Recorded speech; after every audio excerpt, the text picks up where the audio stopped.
evening. I come from a small place called Mussoorie. Have you all heard about it?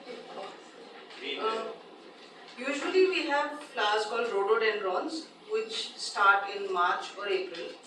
This year they flowered in December. We had snowfall about 7 times. We've, of course, now that I live here, we've been experiencing lots of rain, too much of heat, and it's true for every state or every country. Climate change is a reality we are all experiencing, and what we are seeing is the physical aspect of it. What is also happening is a lot of mental stress which is building up because of climate change. That is called climate anxiety, and it is closer to us than we all realize. So beyond the physical and economic toll that this invisible crisis is taking is, of course, the mental health. Today we gather to explore this topic. As the planet warms up, 2024 was the hottest year, by the way, in the Earth's history, and the weather patterns are, of course, unpredictable. So welcome to this crucial and timely conversation.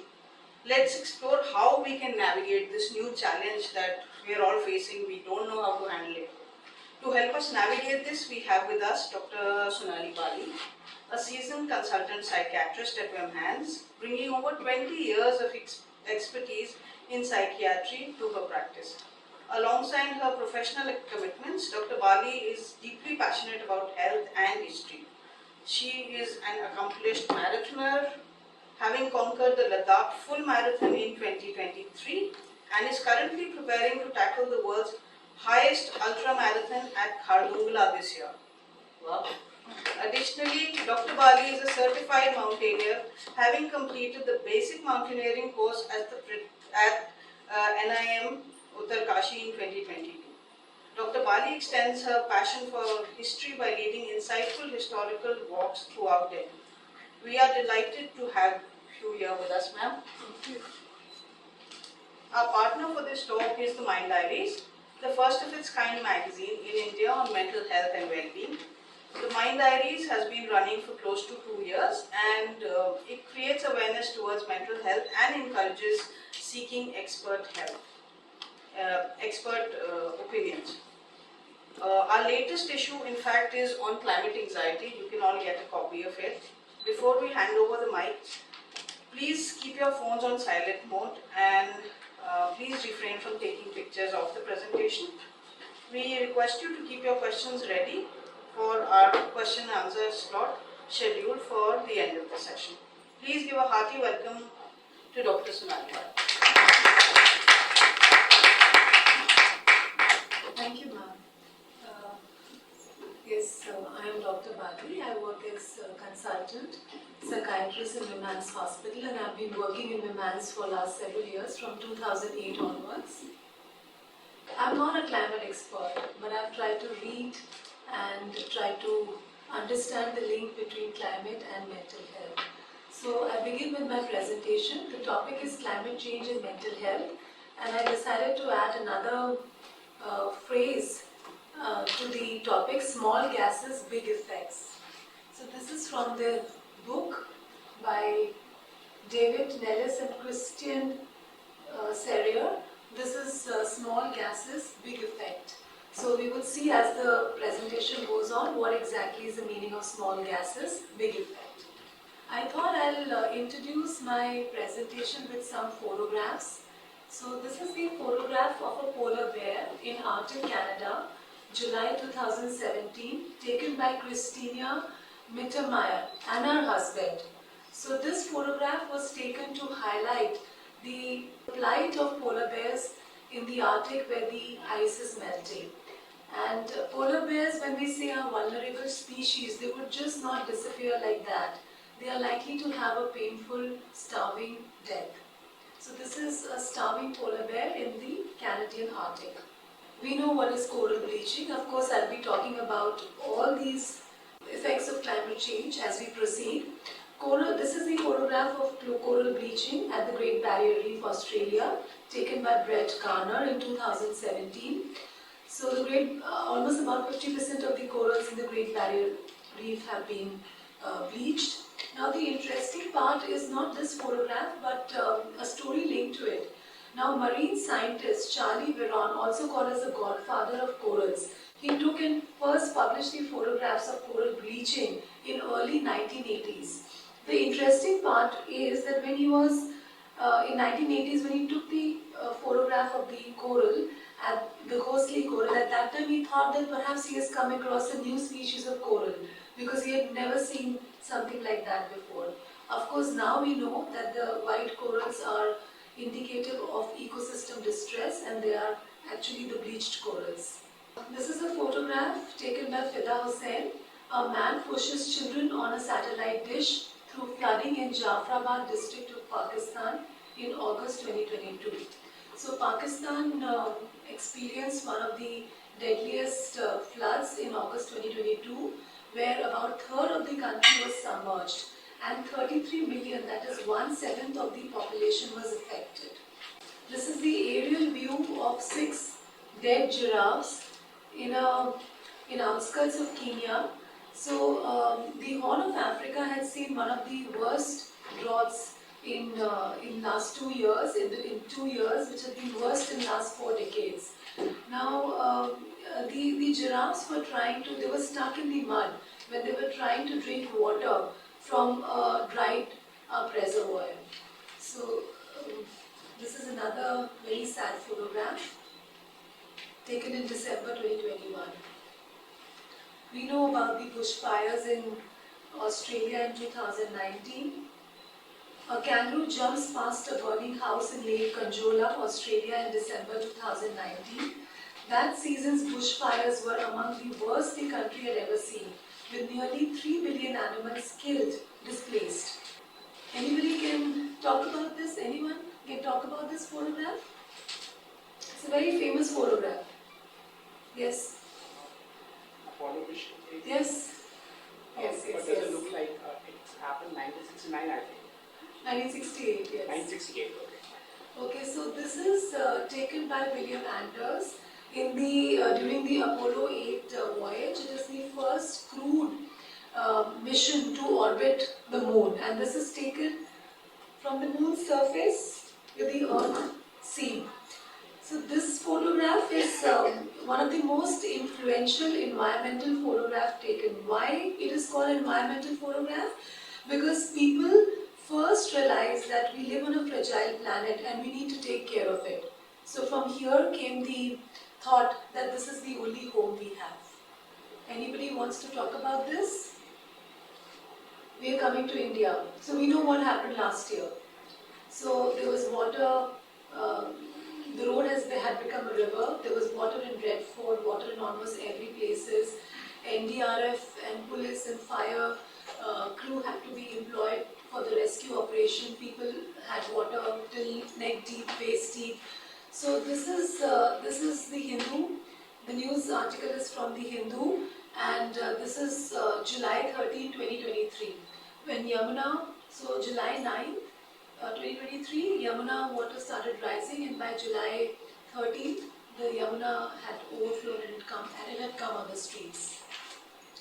This is because at that time Delhi experienced the highest 24-hour rainfall in 41 years. We know this, I don't need to say anything more. This May-June was city's hottest in last 74 years.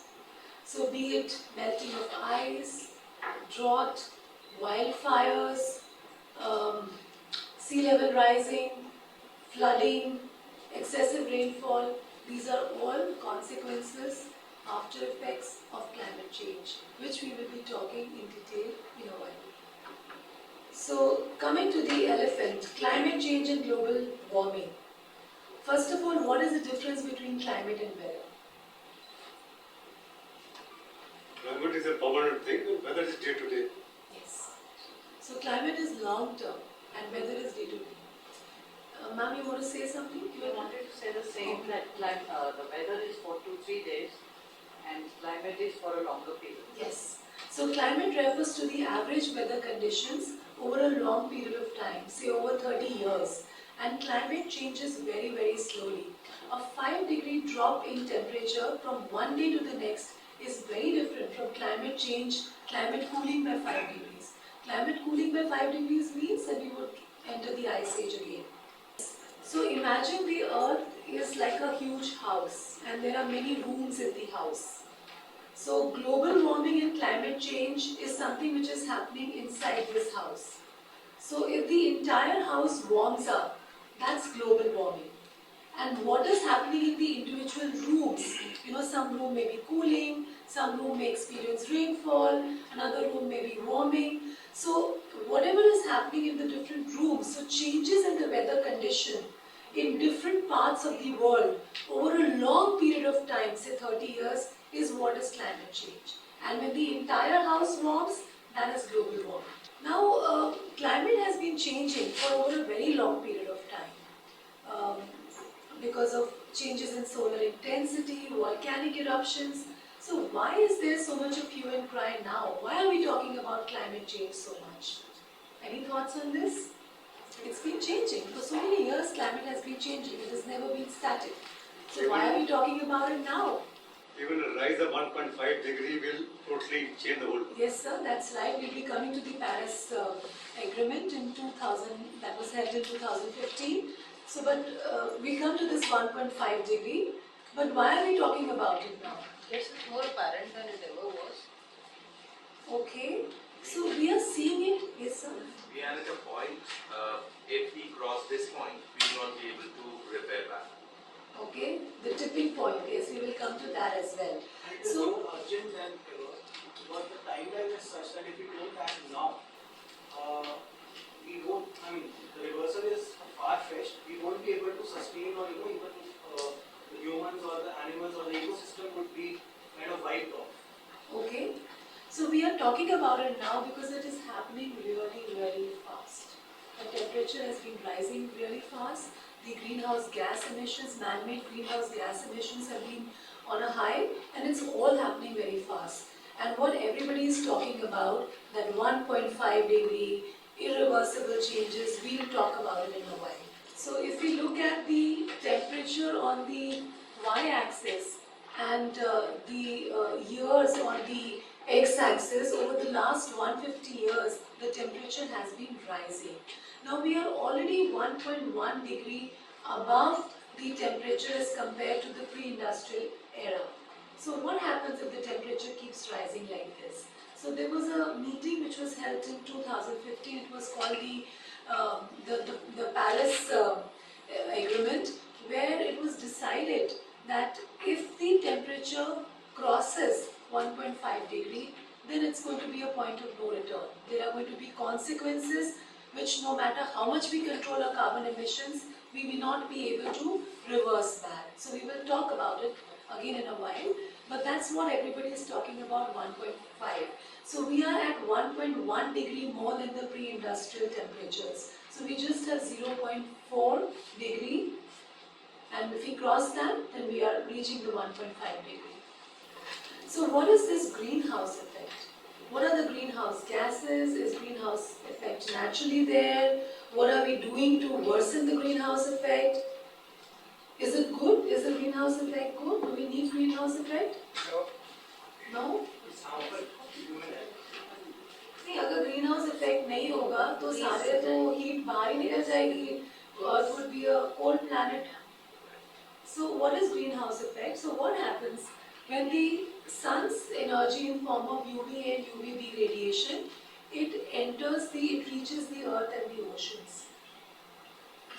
50% of it is reflected by the atmosphere, the clouds, and the remaining that enters would reach the earth and the water bodies. Now, then the earth would reflect heat in form of infrared radiation. If the entire amount goes uninterrupted out of space, then it would be a cold wall. That doesn't happen. We have the greenhouse gases, which are naturally present, like carbon dioxide. It's a part of our atmosphere, which traps the heat, not the entire, which traps the heat within the Earth's atmosphere. And this is responsible for maintaining the climate. So, अगर वो नहीं होगी, तो it is going to be a cold planet. So, it is protective. But what is happening is we are adding on to the greenhouse gases. Our combustion of fossil fuels, transport, and a few other things which so we are adding on. There are man-made greenhouse gases which is increasing the greenhouse effect. So more and more heat is getting trapped and more warming occurs, and which is going to be disastrous if it continues like this. Alright? So greenhouse effect is naturally present. We add on to the greenhouse gases and that increases the global temperature. So this is the composition of our atmosphere. We have nitrogen 78%, oxygen 21%, and carbon dioxide, which is a part of greenhouse gas, is just 0.4%. But it is increasing over a period of time, and that is contributing to the man-made greenhouse effect and global warming. So amongst the greenhouse gases, we have carbon dioxide, which is 76%. And another thing is, these greenhouse gases, they remain in the atmosphere for a longer period of time. And that is why they have a bad effect. So carbon dioxide is 76%, methane is 16%, nitrous oxide is 6%, and fluorinated chlorofluorocarbons 2%. एक interesting concept है यहाँ पे, which it's technical, but I thought I'll just talk about it. Now there is something called as global warming potential of human-generated greenhouse gases. So global warming potential of methane is 30. So even though methane की concentration बहुत कम है, लेकिन methane is capable of warming the atmosphere 30 times more as the same amount of carbon dioxide over a period of 100 years. So even though the methane is too less in comparison to carbon dioxide, it is more potent, and so is nitrous oxide. ये मैंने इसलिए discuss किया just to, so that we can discuss from where these gases are coming from. So we have carbon dioxide. Where does the carbon dioxide, man-made carbon dioxide, come from? Fossil fuels, which is coal, petroleum. For everything we require fossil fuels. Electricity generate कर रहे हैं, industries, ये सब चीजों के लिए fossil fuels चाहिए. And also transport, deforestation. The trees absorb a lot of carbon dioxide. So if we are cutting the trees, then the carbon dioxide is not getting sequestered in the plants. Methane, from where does the methane come from? Cattle, very good. So from biomass combustion and also belching of cattle. So they release methane, and it's enormous amount of methane. Nitrous oxide. Urea fertilizer. Fertilizer. Chemicals.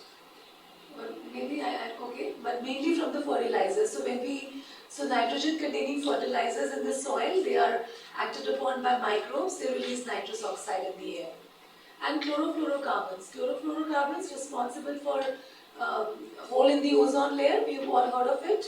As a child, I used to hear of it. So from where is this coming from? From where do we get the chlorofluorocarbons? Refrigeration, from air condition and refrigeration. Now they no longer use. No, very right. Now they no longer use it. Okay, so let's quickly talk about the carbon cycle. So carbon dioxide कहाँ से आती है atmosphere में? When we take in oxygen and we release carbon dioxide. So both plants and animals release carbon dioxide. The plants also absorb carbon dioxide. So plants, trees, they require carbon dioxide for photosynthesis. So they would take in a lot of carbon dioxide. So carbon dioxide in presence of sunlight and water would make glucose, which is the food for plants. So plants take in carbon dioxide. Plants and animals through respiration give out carbon dioxide. And when plants and animals die and they are buried deep inside, they are decomposed and buried deep inside, then the carbon gets sequestered in the dead decaying organic matter, which is buried deep inside. Now this is how the fossil fuels are made from. जो animals or plants bury हो जाते हैं ground में under pressure, varying depending on different temperatures and pressure, the fossil fuels are formed. And when we burn fossil fuel, again we release carbon dioxide into the atmosphere. So it's an entire cycle. Now let's talk about some important concepts. Net zero. Have you heard of net zero? Anybody? What do you think net zero could mean?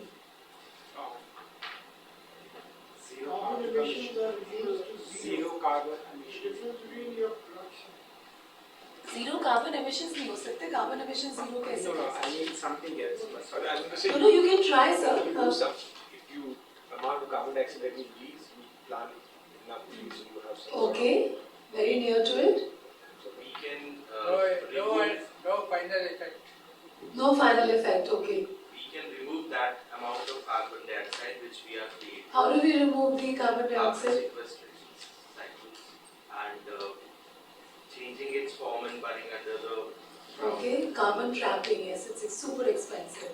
So net zero means whatever you are emitting, whatever carbon dioxide you are emitting in the atmosphere, you take out that carbon dioxide. So then it's balance. It's net zero. जितना डाला उतना निकालो. कैसे निकालते हैं? आप forest plan कर सकते हो. You can change to renewable sources of energy. There is a very expensive carbon trapping techniques where carbon which is emitted, carbon dioxide which is emitted in the atmosphere, you can make it into a liquid form and bury it deep inside the ground, which is not then available for contributing to greenhouse gases. So जितना डाला आपने उतना निकाला. The effect is net zero. Now, so scientists have studied this, and that is how they came to this limit of 1.5 degrees Celsius. They say कि अगर हमें 1.5 से नीचे रखने टेम्परेचर तो हमें नेट जीरो अचीव करना होगा. Otherwise, we will cross the 1.5 degree mark. We will keep on emitting carbon dioxide. We will not be, and if we are not taking it back, then we will certainly cross the 1.5 degree Celsius mark, and after which it is going to be a point of no return. अभी हम 260 gigatons of carbon dioxide atmosphere में डाल सकते हैं. Problem ये है कि हर साल हम लोग 40 gigatons of carbon dioxide atmosphere में डालते हैं. So in another 6 years, carbon budget is going to be over. So then what do we do? So we have to. That is why this concept of net zero has come. कि 260 gigatons of carbon dioxide हम डाल सकते हैं, लेकिन हम हर साल 40 gigatons डाल रहे हैं, तो 6 साल में हमारा कार्बन बजट ओवर हो जाएगा. उसके बाद हम क्या करेंगे? सो इसीलिए this concept of net zero has come into picture कि जितना डालो उतना निकालो. So it gets balanced out, but it is full of challenges. So there was this Paris Agreement in 2015. Where all the countries decided that we will not go above 2 degrees Celsius, but we will try to keep it at 1.5 and not go beyond 1.5. So America ने बोला हमारा net zero का target है 2050. China और Russia ने बोला हमारा 2060 है. Saudi Arabia ने बोला हमारा 2060 है. And India said ours is going to be 2070. It is the average temperature of pre-industrialization. Yeah, Above that 1.5. Yes, 1.5. So we've already reached 1.1. How much is left? 0.4. 0.4. It's 0.04, yeah? 0.4. 0. Sorry. Yeah, yeah, 0. It's almost Same. reached that there. Huh? It's almost reached there. Yeah. Okay, at some places we have crossed, like in Arctic, where the tipping point has already been reached. So where we have crossed that 1.5 in some places. Okay. Oh, I will come to this slide. I started speaking about. For example, India has a net zero target by 2070. We are in 2024. How much have we reached up to now? Are we still at zero? Sir, सबका है. Point 1.1 is the global temperature. So we don't calculate कि India का कितना temperature है. Our target is 2070 net zero. In 2024, out of the net zero, where are we today? How are we monitoring it? 2030 में कितना होगा? 2040? So वो monitoring होता है. What is the technicality? I think somebody who's an environmentalist and somebody else would be able to answer. So I don't know the technicality of how it is monitored, but yes, it is being monitored.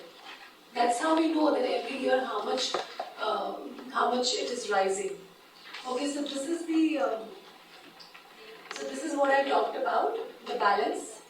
Now here comes another important concept, the global north versus global south. So global north are the developed countries America, Canada, Greenland, European countries, Russia, and global south, the developing countries like South America, Africa, Asia. Now, the global north has been pressurizing the global south or the developing countries that their net zero target is far beyond 2050. So, ऐसे तो काम चलेगा नहीं. And we need to take urgent action and we don't have time. Now the argument is that are they really right in saying this? Because developing countries are still developing. Developed countries are already developed. And developing countries, they still need to meet their financial and other goals.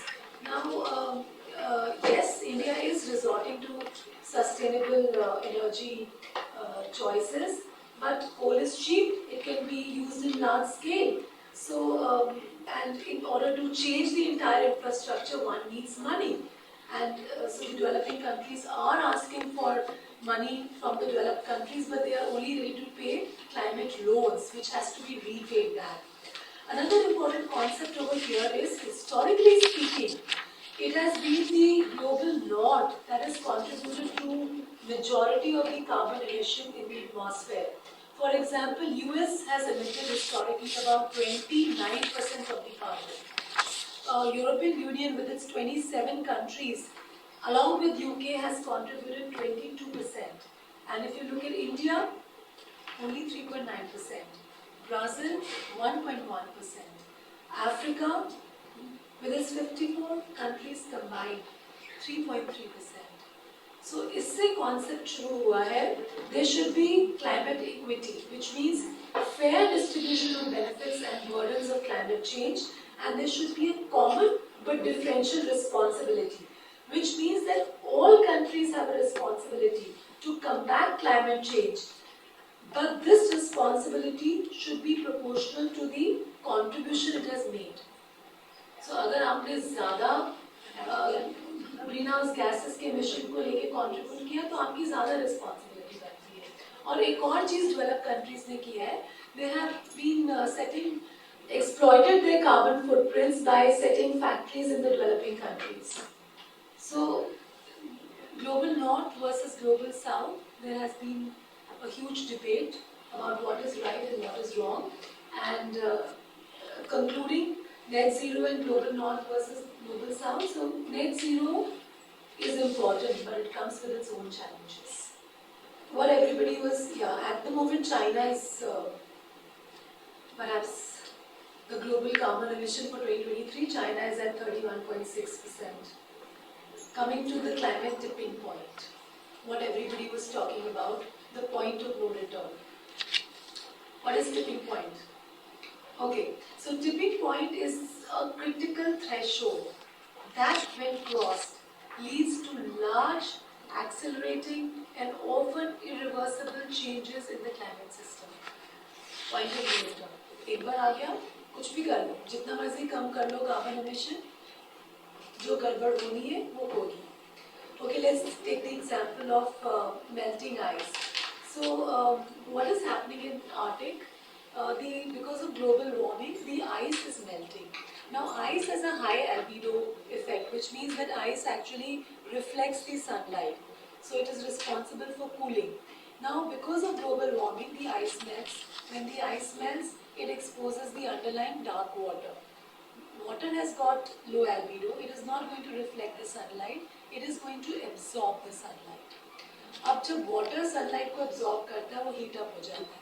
So oceans are getting heated up, and as they heat, as they warm, they also expand. Now, the expanding, warm, heated oceans reach the other ice sheets, the ice shelves, and the glaciers. This causes further melting of the ice. So a vicious cycle is setting. Arctic ice, it is said that it has almost reached its tipping point, which means that summer ice which is melted, now no matter whatever you do, it's not going to freeze. So that's the tipping point. The moment has reached wherein whatever interventions you do, it's going to be a point of no return. Sad. Similarly, in Amazon rainforests, which are almost at the brink of reaching tipping point. Amazon rainforests, they are responsible for producing majority, half of its rain, मतलब इतना पानी evaporate होता है कि वो half of the rain produce कर देता है वहाँ पे. And they absorb more carbon dioxide than what they release, the Amazon rainforest. Now what is happening is because we are cutting down the rainforest, and because of which the water, the rainfall has gone down, and the area is becoming drier and drier. So एक moment आएगा, no matter whatever we do, the entire Amazon rainforest is going to be washed away, turned into a grassland. That's going to be the tipping point. So there are 9 such tipping points that have been identified across the globe. The coral reef and the permafrost is, yes. So we will not discuss all of them, but we have, I think I've simplified the concept of tipping point. Carbon footprint, my favorite. What is the carbon footprint? We keep talking about this. कितना carbon footprint छोड़ते हो, digital कितना email कर रहे हो, इतना TikTok देख रहे हो, कितना carbon footprint है. What is the meaning of carbon footprint? What is it actually total amount of carbon? Yeah, say that, but doesn't matter. It's okay, so total amount, it's a total of greenhouse gases and including carbon dioxide and whatever greenhouse gases methane, etc. It's a total amount. That's why we say it's carbon footprint ज़्यादा हो रहा है. Don't do that much. Okay, so carbon footprint is the total amount of greenhouse gases that are generated by our actions. And we will be surprised कहाँ से कैसे तरीके से carbon footprint generate होता है. So let's quickly look at all these points. So wherever possible, cycle, walk. I don't know how to drive. So, and I'm a marathoner. So wherever possible, 2 kilometers, 3 kilometers, 10 kilometers, I walk on foot unless I get tired. Carpool. Public transport. See if you can take the metro, if not the bus. See if you can use carpools. Take train or bus, comfortable bus, especially for shorter distances instead of flying. It may not always be possible. Cut down air conditions in the car. Be gentle on your accelerators and brake. Ensure that your car is serviced on a regular basis. See if you can invest on hybrid or electric car. Cut down. This is digital footprint. हम internet भी use कर रहे हैं, electricity use होती है, electricity generate भी fossil fuel से होती है. So cut down on emails, text, time spent watching reels and videos. Use links instead of attachments. Upgrade devices less often. Clothes. Invest in clothes that last. Buy less. Take good care of your clothes. Try swapping, borrowing, renting or buying second-hand clothes. सब कुछ possible है. Buy responsibly made clothes, example from recycled material or with an eco label, and proudly wear it. Consume local and seasonal products ताकि transport में carbon footprints ना छूटे. Limit meat consumption, especially beef. Select fish from sustainable fishing. Bring reusable shopping bags and avoid products with excessive plastic packaging. When you are going out, see if you can carry your own coffee mug, your spoon, your disposable straw. Make sure to buy only what you need. Avoid waste. Wear layers in winter so that you would require layers. Use bucket and a mug instead of shower and take short showers. Turn off the water while you brush your teeth or clean the dishes. Unplug your electronic equipment and don't leave your phone on charge when the battery is already full. Sometimes we all do that. We leave the phone on charge, पूरी रात होती है, phone लगा रहता है, जबकि it may just take 2 hours or 1 hour to charge. Switch off the lights. Switch to LED. That I guess everybody. Do not store unnecessary data in the cloud. Limit and recycle your waste. छोटी-छोटी चीजें. लेकिन सब अगर मिलके करेंगे तो it can have a huge impact. एक आप बहुत important चीज पूछ रहे हैं. हाँ जी सर बताएं. Opt for electric crematorium instead of conventional. Because Yes, you yes, burn yes, around yes, 300 kilograms of wood Yeah. for every copy. Yes, yes. So I I think totally agree. this requires a cultural difference. People in general should not aspire for a higher living standard. A simpler life will have a less carbon. Happier life, a simpler life, a happier life. Melting ice. We talked about what exactly happened whenever there is a global warming. Whenever the temperatures go up, the ice melts, and when the ice melts, then it exposes the underlying dark color water below, and which is not able to reflect the light. It absorbs the heat, which results in the ocean warming up and expanding. It reaches the other ice sheets, ice shelves and glaciers, which results in further melting, and the vicious cycle goes on. We will come to this video in a while. So, because the ice is less dense as compared to water, it floats. Majority of the ice is below water, and we have seen from 1979 to 2016, the minimum area covered by sea ice in Arctic fell by approximately 43%, and the thickness also shrank by 77%. We have talked about this. What is the melting ice going to do? What is it? What is the result of melting ice? Rise in sea level. Rise All in the sea level. countries will be under the sea. Okay. Floods. In last 25 years, the sea level has risen by about an index finger, 3 to 4 inches. तो अगर हम bathtub में और उसमें थोड़ा सा sea level, थोड़ा सा 3 inches बढ़े, तो it is just going to be a spill.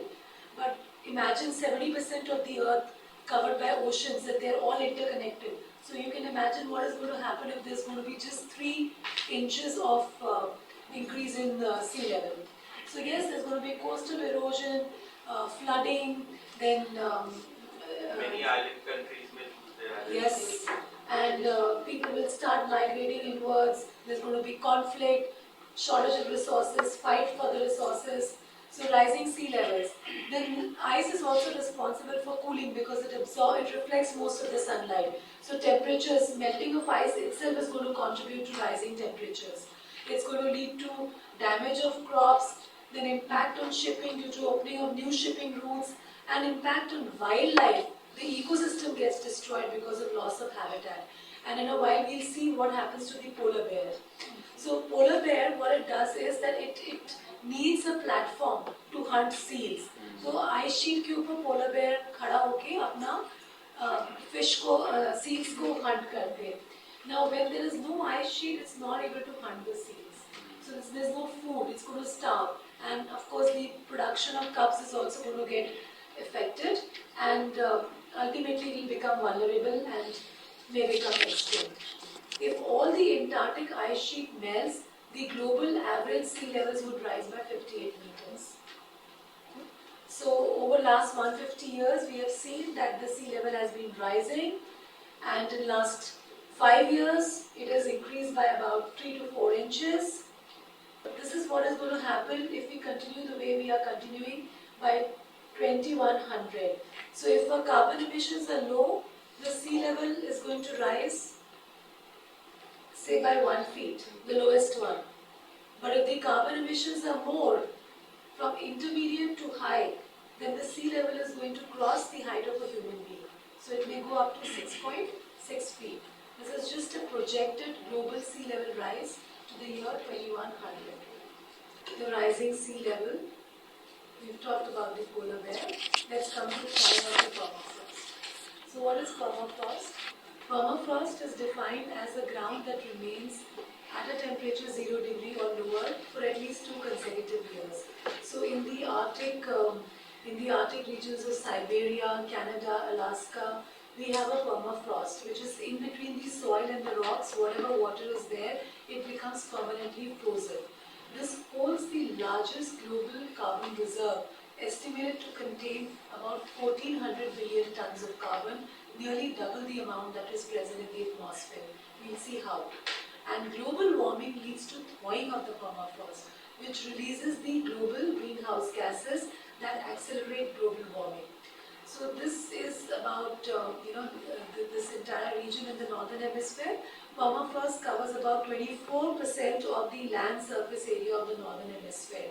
And if you look at Arctic, Siberia, Canada and Alaska, 85% of the state sits atop a layer of permafrost. So global temperature rise due to increase in greenhouse gases in the atmosphere. As the temperature rises, the permafrost starts thawing. Now, previously frozen organic matter, which is deep inside, it is stored deep inside the permafrost, जो भी dead organic plant or animal matter है वो permafrost के अंदर चला गया है. So when it starts thawing, it starts getting exposed to the atmosphere, then it is subjected to decomposition, and this microbial decomposition releases carbon dioxide and methane, which adds to the greenhouse gases.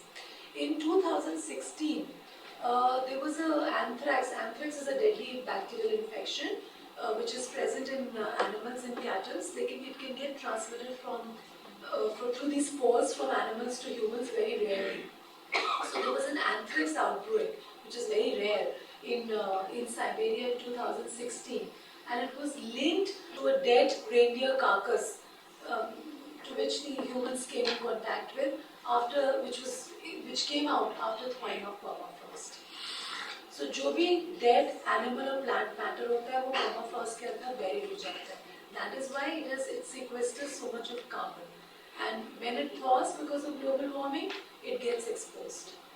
इतना ही नहीं, it is responsible for providing stability to infrastructure. So when the permafrost, अगर आप यहाँ देखो, ये permafrost है, the light blue. So when there is thawing of permafrost, the entire infrastructure gets destabilized. The building, pipelines, transport, everything gets destabilized. So buildings, transport networks, etc., etc. Coming to coral bleaching. So coral is an organism which is present in the oceans, and so it is basically there is a symbiotic relationship of that polyp. It's a polyp. It's a symbiotic relationship of polyp and an algae. The algae is responsible for providing nutrition to this polyp. तो दो organism है, एक polyp है और उसके ऊपर algae है. तो जो algae है, it is responsible for providing nutrition to the polyp, and it gives the color to the polyp. So whenever there is stress because of increased temperature or pollution, the polyp would expel the algae. तो algae के expel होने की वजह से it will lose its color. There will be coral bleaching, and the coral will also ultimately die because it doesn't have the nutrition. Why is it important? Because A, it destroys the marine ecosystem. It is a habitat for the fishes, and that habitat is lost. B, what happens because of coral bleaching? It provides stability to the coastline. So the coastline starts getting eroded. So climate change is causing increase in sea level, coral bleaching, loss of habitat, all the carbon dioxide that the sea absorbs results in acidification of sea, resulting in loss of ecosystem, loss of fisheries, and growth of toxic algae. Now these toxic algae are basically, you would have seen that green colors come on the water bodies. Now these algae, they cover the surface of water, prevent the sunlight from getting in, utilize all the oxygen by photosynthesis, reducing the oxygen for the other animals within the sea, and also release some toxins. So they disrupt the ecosystem. So all of this is happening because of climate change. So we have covered rising of sea levels, coral bleaching, loss of habitats, acidification of sea resulting in ecosystem loss, loss of fisheries, and growth of toxic algae. Coming to the other impacts of climate change. In the beginning, ma'am introduced, and that was, I didn't know this, so rhododendrons, am I pronouncing correctly? The red color flowers in the hills. So they usually blossom in the month of March, and this time she said that they bloomed in the month of December. So what is happening because of climate change is there is out of sync seasons. Climate change is leading to shift in seasonal patterns. The spring is arriving earlier. As a result, the flowering occurs earlier, but it doesn't match with the pollinators. The bees are still arriving late. So we all understand what is pollination. So when the flowers are not getting pollinated, the trees, the plants would not be able to propagate. So there could be scarcity of food. Alongside, the bees are not getting food for their survival. So this is what happens because of out of sync seasons. Extreme weather events. What are extreme weather events? They are also an aftermath of climate change. Like we have the heat waves, the forest fires, the drought, rain, flooding, storms, etc., etc. They are more likely to, they are occurring more frequent because of the climate change. Coming to the heat. Now, the first dotted line is the previous climate and the full line is the new climate. So, as the range of daily temperature shifts to warmer levels, hotter days are more likely and more intense.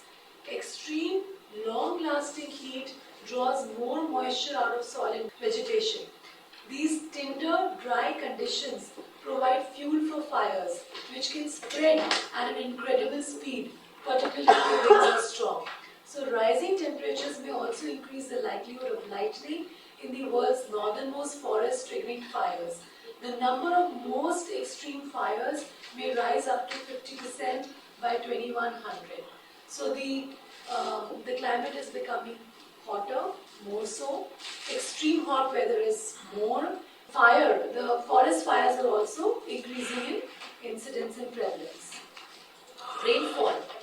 For every 1 degree rise in average temperature, the atmosphere can hold about 7% more of moisture. This can result in more droplets and heavier rainfall, sometimes in shorter space of time and over smaller area.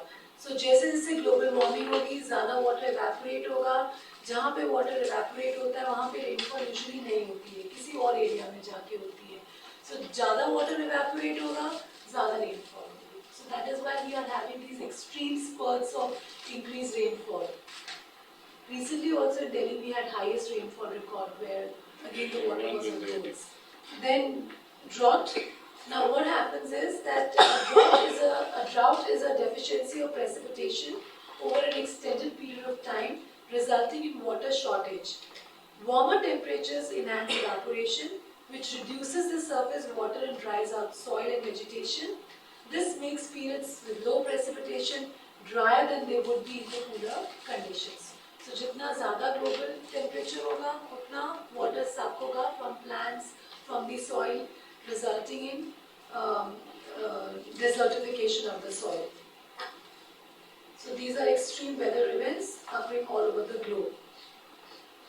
Coming to what the presentation was meant to be, effect on health and mental health. So amongst the other effect, we talked about sea level rising, we talked about extreme weather conditions, which includes, just to summarize, which includes heat waves, wildfires, excessive rainfalls, storm, tornadoes, cyclones, because all of this is connected to even mental health. That is why I'm recapping. And of course the drought. Health. How does it affect the health? So climate change, the climate change effect on our health is on daily basis. But we feel it, but we often don't make that connection. कुछ ना कुछ तो हो रहा है रोज हमारी health के साथ, and climate change is a contributor. We often feel it, but we are not able to make that connection. So let's try and make this connection.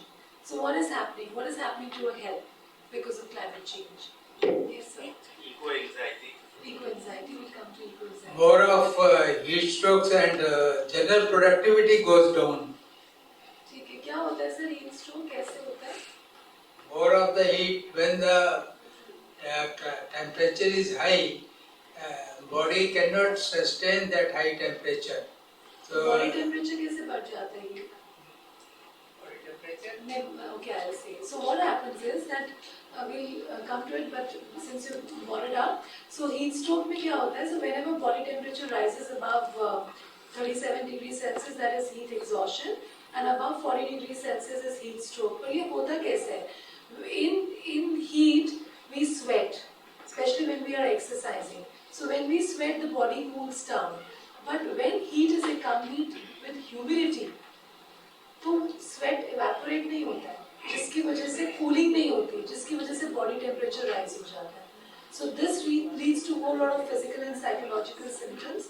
So when body temperature goes above 37, then it is a heat exhaustion, and when it goes above 40, that's a medical emergency. Then that is heat stroke. And so my husband works in Medanta Medicity, and he was telling me that many admissions during these peak summer months were because of heat stroke. But it is said that when the temperature goes to 60 degrees, the whole of the civilization will be finished. Okay. I don't know how fast that is practiced. Why wait for 60? उसके पहले ही हो जाएगा. अच्छा और क्या होता है? अब flooding and all से बड़े सारे diseases spread होते हैं. Flooding is an extreme weather event like cholera, diarrhea. Plus जो hot humid conditions है उसमें mosquitoes and all की breeding के chances भी होते हैं. So malaria, dengue fever, all of this is on rise. So what happens is when there is deforestation and the temperature rises, the animal migration pattern gets disrupted, because of which certain animals come in contact with each other which normally don't, and because of which there could be spread of certain pathogens which were not likely to spread before. So हर एक system effect हो सकता है as far as the health is concerned. What exactly happens to mental health? Coming to the topic. What is mental health, by the way? Quick. Anyway, I think it is somehow related to the flow of blood inside you, which gets affected because of the heat wave. Oh, but what is mental health, sir? Let's not talk about climate and mental health. What is mental health? General sense of well-being that you. General sense of well-being. Okay. So mental health is an all-encompassing term, just like physical health. Everyone has mental health that can generally be good or bad at a given point of time. So a good mental health was defined by WHO as a state of well-being in which every individual realizes his or her potential, can cope with normal stresses of life, can work productively and fruitfully, and is able to make a contribution to the society. Whereas what are mental illnesses? They involve significant disturbances in thinking, emotional regulation and behavior. They are associated with distress and dysfunction in various spheres of life like work, relationship, etc. So when we are talking about mental illness, we usually refers to conditions like schizophrenia, bipolar disorder, depression, anxiety, drug dependence, etc. etc. OCD, obsessive compulsive disorder, ADHD, attention deficit hyperactivity disorder. What is drug dependence? Alcohol dependence, cannabis dependence, drug dependence. I thought it's medical. Okay. So what is climate doing to mental disorders? Climate change is a risk multiplier. It increases the risk of experiencing mental disorders. The mental disorders का risk increase हो जाता है, and it also intensifies the symptoms and distress associated with mental disorders. Plus, because of extreme weather events, climate change can reduce the resources available for a person with a mental disorder or physical ailment to cope with the same. Plus, mental and physical health are correlated, interrelated. So whenever the physical health gets affected, indirectly it has mental health implications as well. So climate change can increase the risk of developing mental disorders. It can increase the distress or symptoms, intensify the symptoms of mental disorders. It can reduce the resources available to care, and it can cause physical illnesses. It can result in physical illnesses which could be highly comorbid with mental illnesses. Now, as such, the mental health is a challenge. Mental health conditions already represent a significant burden worldwide. Even without climate change, the situation for mental health globally is already challenging. In many countries, there is a large gap between mental health needs and the services and systems available to address them. In fact, most people with mental disorders do not receive any care. This is particularly true in low and middle income countries where fewer than 20% receive adequate services. So if you look at the statistics, there are only 13 median number of mental health workers for every 100,000 population. 25% of years lived with disability are caused by mental disorders, 14.6%. 1 billion, the number of people worldwide living with mental disorders. $1 trillion, the annual cost of common mental disorder. And only 2% of government mental health budgets are spent on mental health. So these figures obviously will be exacerbated by climate crisis. Now, climate can give rise to a whole lot of mental health disorders, can predispose to a whole lot of mental health disorders directly or indirectly. So indirectly कैसे करते हैं climate change की वजह से, that is why I was recapping on the extreme weather events. क्या क्या हो सकता है? Loss of livelihood, health, loss of life, injuries, infrastructure. और क्या क्या होता है? There could be food and water shortage. People would start migrating because जैसे coastal areas में problem होती, they would migrate inwards. There could be conflicts, there could be fight for resources, there could be illnesses, infection, physical health would get affected. So all of this can contribute to the mental health. All of this can contribute to mental disorders and psychological, can negatively affect the psychological well-being. Apart from this, so even if you are not getting directly affected by climate changes, even by witnessing what is happening in the world around, it can give rise to a whole lot of anxiety, which is called as eco-anxiety, which we will talk about in a while, and that is also affecting the psychological well-being. कौन सी vulnerable population होती है? Women, extremes of age, people who already have physical or mental health problems, people who are in minority, who are poor, who have poor social support. So all of these are vulnerable populations. So whole lot of things are interrelated, intertwined, overlap, and ultimately they bring about mental health impact. किस तरह के disorders हो सकते हैं? We could have depression. What is depression? Sustained low mood, low energy, low confidence, feeling of helplessness, sleep and appetite gets disrupted. There could sometimes be suicidal ideas as well. You could have anxiety disorders, worry, physical symptoms of anxiety. You could have post-traumatic stress disorder. So whenever a person is exposed to life-threatening trauma, a person can experience something which is called as post-traumatic stress disorder. Memories, flashbacks, nightmares, avoidance of trauma-related cues. There could be aggression, there could be more of suicide, generalized anxiety disorder, more of substance and drug dependence. So these are all psychiatric disorders which are associated with climate change. There have been studies to indicate, okay, in this particular climate change event, there have been more of mental health, these kind of more mental health disorders. Not only this, if you see, there have been studies which have been done which indicate that there are more emergency room visits. So people who have got all kinds of mental disorders during the periods of heat waves and other climate events, there would be more of emergency visits to the hospital. So just look at the temperature. So एक interesting study थी, this was a meta-analysis. It suggested that there is an approximate 1% increase in suicide incidence for every 1 degree temperature increase above the local ambient temperature threshold. And it's a meta-analysis, combination of a lot of studies. And an associated 2.2% increase in the overall mortality related to either suicide or mental disorder. So suicide is also something which is related to mental change. So if you look at the temperature as percentage of an average range and risk of suicide, it has been on increase as the temperature increases. Of course, it affects when the temperature is more, it affects the mental health outcome. There is increased risk of mental health related emergency department attendance, and a meta-analysis of factors associated with the risk of death during heat waves found that psychiatric illnesses triple the likelihood of dying, higher than the risk conferred by the cardiovascular diseases. Increased temperature can give rise to psychological distress, reduced positive emotions, increased negative emotions, increased fatigue, reduced well-being, depressive language and social media, and higher self-reported mental health difficulties.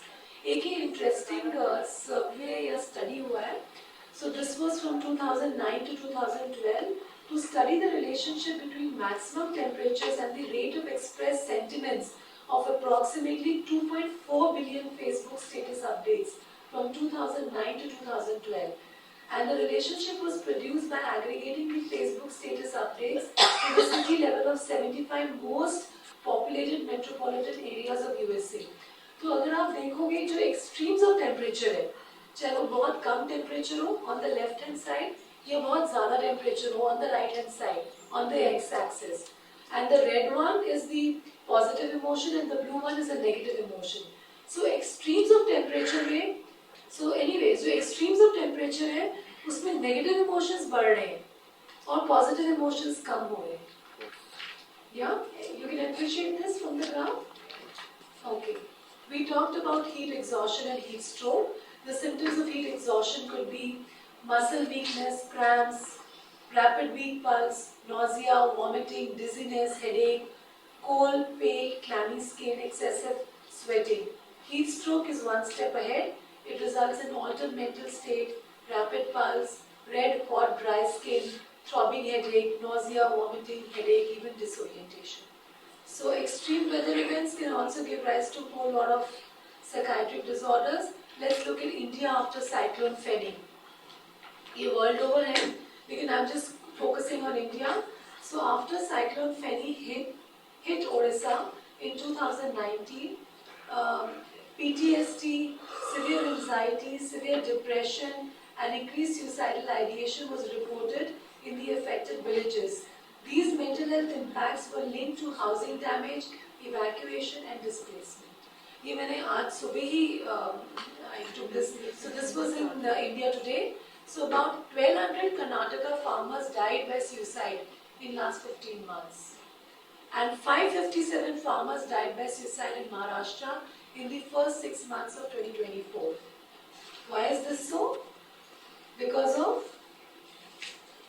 Heat and crop loss, debts, and anybody who so suicide, there has to be some psychological distress for suicide. It's not कि कर्जा आ गया बैठे बैठे suicide करने. Suicide is not like there has to be some level of psychological distress.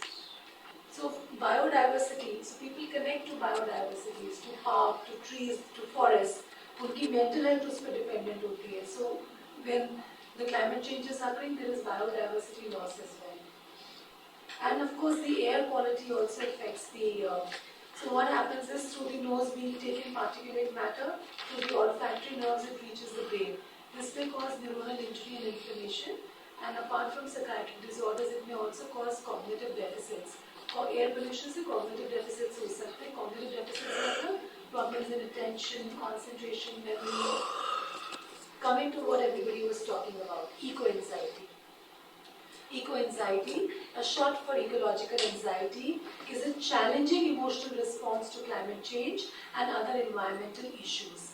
The American Psychiatric Association has defined eco-anxiety as the chronic fear of environmental cataclysm that comes from observing the seemingly irrevocable impact of climate change and the associated concern for one's future and that of next generation.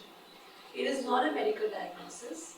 It could also be regarded as a rational response to the reality of climate change. However, severe instances can have a mental health impact if left without alleviation. Climate anxiety can also motivate useful behavior or manifest as conflict avoidance. These slides are cut paste from another useful site, so I'm giving due respect to them. So climate anxiety refers to feelings of fear, anger, guilt, stress, sadness, powerlessness, exhaustion about the impacts of climate change. So all kinds of psychological distress related to anxiety related to climate change. And eco-anxiety describes the same chronic feelings but about broader environmental concerns like biodiversity loss, plastic pollution, etc. Both are not recognized as mental illnesses, but they could impact people's life, particularly younger people's life. Anxiety by itself is normal and healthy. All of us have anxiety. I could have anxiety before presentation. It's normal. It can make me work more. It alerts us to threats and motivates us to take action. Like any type of anxiety, eco-anxiety becomes a problem when worries are out of proportion to the threats and start to impact our day-to-day functioning in a very negative manner. And when your ability to deal with situation is overcome by anxiety, mental and physical health issues will start appearing. So we've done this. What is eco-anxiety? Sleep disturbances, which I did not highlight before. Heat waves से sleep disturbances भी होना शुरू हो जाते हैं. Another thing. When you continuously search for bad news on a specific topic, it can worsen your eco-anxiety. And if you try and follow all the pro-environmental actions, that can easily become overwhelming and trigger the feeling of shame and guilt. This could become counterproductive. Okay, I'm just skipping this. So there have been surveys which have been done where young people have come up with the idea that eco-anxiety is so much that they do not want to have children. So young people, and in some studies even women, they talked about not having future generation, not bringing the future generation, not having children. That was the interesting part about this survey, which was a huge survey done by Bath University. About 10,000 young generation was enrolled in the survey. Apart from the statistics, this was an interesting point. 4 out of 10 young adults were hesitant to have children. How do we deal with eco-anxiety? One way to combat eco-anxiety is through beliefs about the effectiveness of personal actions and building emotional resilience to avoid burnout. There are some other terms: eco-anger, which is the frustration about climate change and environmental changes that are caused by it. It's anger.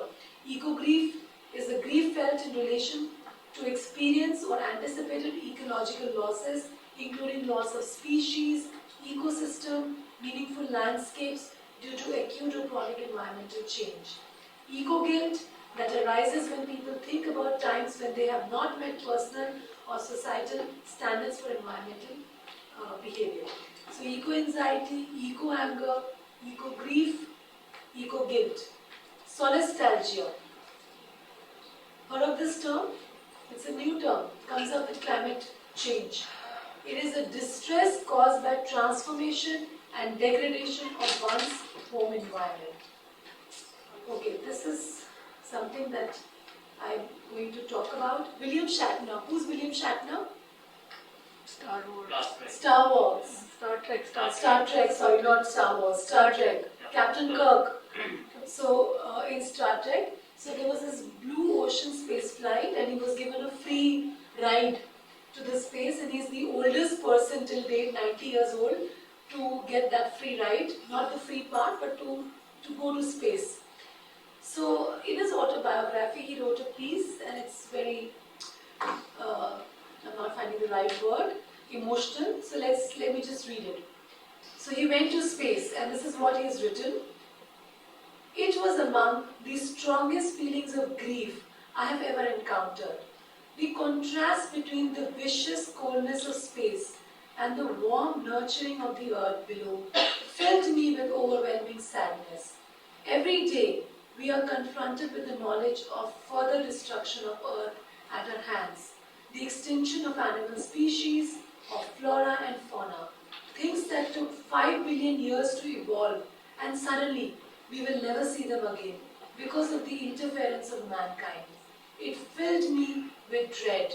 My trip to space was supposed to be a celebration. Instead, it felt like a funeral. Climate action. The last part, another 5 minutes. What can we do? Government does. Government is supposed to do. We talked about how we can make a difference. Communities must also adapt to minimize the effects of climate change. What is government action? Replacing coal and gas with renewable energy sources like wind, solar, nuclear. Stop deforestation, plant more trees. Planning, financing and building low emission ways for people to live, work, travel without producing greenhouse gases.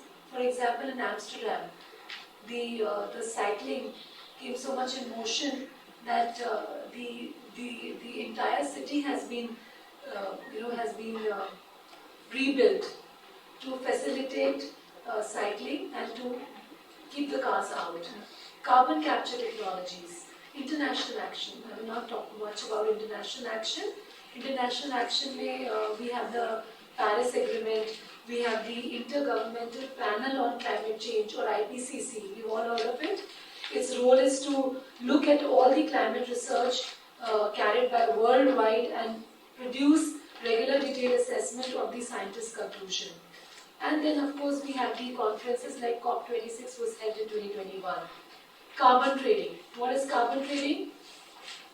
So what happens is that countries which produce more of greenhouse gases, but they are not able to meet their targets, they can buy carbon credits from countries that have got low greenhouse gas emission. But ultimately जो उनका net total होना चाहिए वो दोनों की combined से ज़्यादा नहीं मिल सकता. So this is called as carbon trading. Individual action, reducing the carbon footprints. I will not go over again. When we talked about carbon footprints, we talked about what we can do. Staying informed. There is a website, footprint.www.org.uk. You can work out your own carbon footprint and that of your family with an online carbon calculator. So you can figure out what is your carbon footprint. If there are emissions you cannot reduce, like he was saying, it's impossible now to reduce ही नहीं कर सकते. Consider offsetting, compensating for them. One way this can be done is by paying carbon offset organizations that support renewable energy or tree planting projects. Study science that help you understand the ideas behind climate change. This will help you explain issues to others and make right decisions for yourself. Follow current affairs. News reports will keep you informed about how climate change is affecting life across the world and the latest action that has been taken to combat the effects. Share your worries. If you're having a lot of climate anxiety, thinking about climate emergency can lead to feelings of stress and anxiety. Never worry on your own. Talk to someone, to your friends, family, teachers, counselor if you need to. Remember that no one can solve the climate crisis just on his or her own, and other people and organizations can be of great support.